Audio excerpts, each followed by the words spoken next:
Dahil tayo ay uuwi na, ilalagay na natin sa plastic yung mga nakuha nating avocado. Nakakatuwa kasi marami tayo nabigyan ng kapitbahay. Imagine nyo, pag binili nyo to sa market, mahal ngayon yung avocado.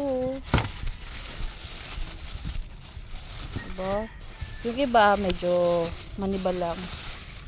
Tapos yung iba malambot na talaga. Pwede nang kainin.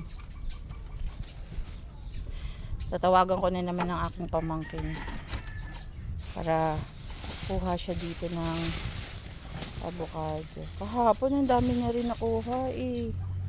Bigay ko.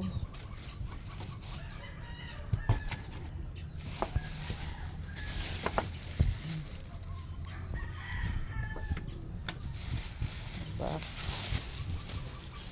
Ang dami.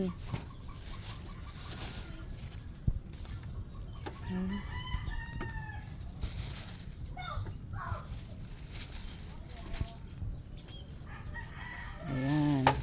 Imagine ninyo guys, siguro mga ilang kilo yan.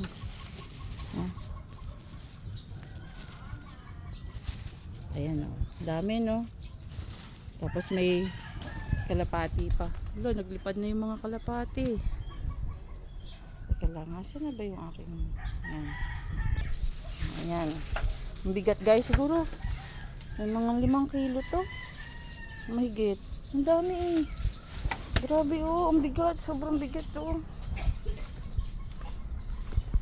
Tapos may mga ano pa.